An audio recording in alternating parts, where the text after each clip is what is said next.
Huge fight coming up on Saturday. You can watch the Kentucky Derby and then tune into pay-per-view to watch Sugar Shane Mosley and Floyd Money Mayweather. Hey, how are you folks? Jason Horowitz, glad to be with you here on CBSSports.com. And lucky enough to have the voice of HBO Boxing and HBO pay-per-view joining us here on CBSSports.com. Jim Lampley, a man who's been calling fights for the better part of a quarter century. And Jim, let's just start with this. It's not Mosley, it's not Pacquiao Mayweather, but what does this fight mean for boxing? Well, on most pound-for-pound ranking lists, including ESPN.com and Ring, which I regard as the most credible current pound-for-pound ranking lists, it's Mayweather number 2 behind Pacquiao and Mosley number 3. So you're still talking about 2 of the top 3 fighters in the world, according to most estimates. And Shane Mosley is a legitimate welterweight champion, has been on and off ever since 1999, 2000, along in there. Surefire Hall of Fame fighter, bigger, arguably stronger than Floyd Mayweather, and I think you can make an extremely strong case that despite the fact that he's 38, 39 years old and hasn't been in the ring for 15 months, Shane Mosley is the most formidable opponent of Floyd Mayweather's career so far. January 2009, his last fight against Margarito when he pounded him into submission at the knockout. Jim, let me ask you this. How far will this fight go for either of these fighters into finishing off their legacies?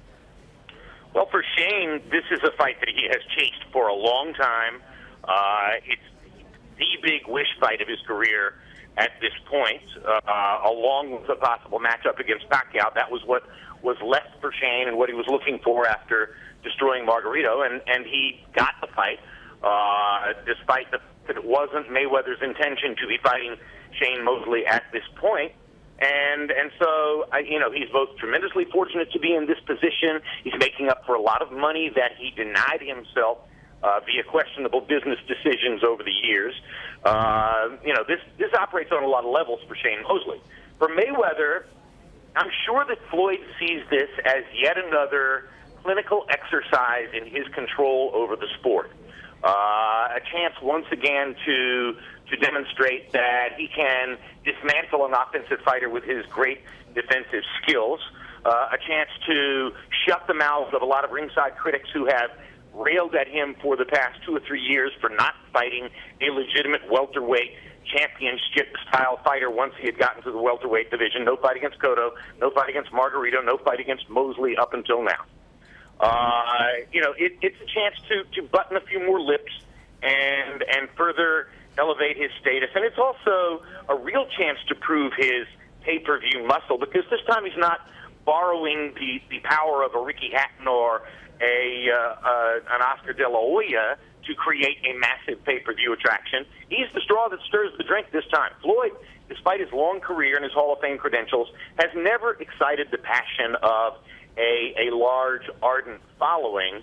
Mayweather has that now. Let's see how big he can make it grow in a situation like this. And he's very apt at telling you that he has the largest pay-per-view event in history. One of your broadcast partners this week, Emmanuel Stewart, told the Detroit Free Press that he thinks that Mosley will be able to get Mayweather out of his comfort zone and make it a different fight than Floyd is used to. Would you agree with that? Well, I love Emmanuel. He loves a competitive fight. I do agree that Shane Mosley has more capacity to make Floyd Mayweather fight than any opponent he has faced so far.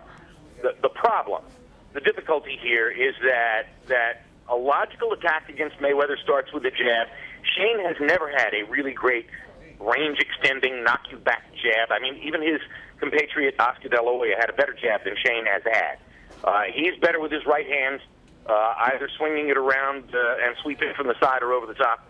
And in the lightweight division, he terrorized opponents with a terrific left hook. Jim, I know you're calling the fight, and obviously nobody has beaten Floyd Mayweather in his career, undefeated. But if you can pick a winner, and if not, what will it take for Mosley to become the first person to ever beat Mayweather?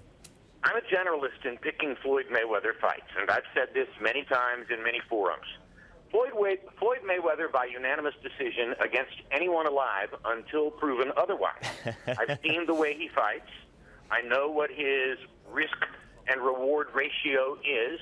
And I know that he has the giant competitive advantage shared with Bernard Hopkins in Hopkins' prime of not caring whether the crowd is entertained. If you're willing to allow the crowd to, sit in their seats uncomfortably for a while, maybe even boo just a little bit because they're not thrilled with the nature of the combat, then you have an even better chance to win the fight. Floyd Mayweather has never worried about whether the crowd was entertained. That's one of the reasons that he's really never been threatened badly with defeat in the ring. Well, you'll be ringside Saturday night. We look forward to seeing this fight that has long been in the making, and look forward to seeing the outcome. Jim, thank you so much. Appreciate it. My privilege. Talk to you later. All right, folks. The voice of HBO Boxing, Jim Lampley, joining us here. Shane Mosley and Floyd Mayweather, two completely opposite, both in for their fighting styles and of course their personalities as well. It's all part of the buildup that leads to Saturday night from Las Vegas. For Jim Lampley, I'm Jason Horwitz. Take care, folks.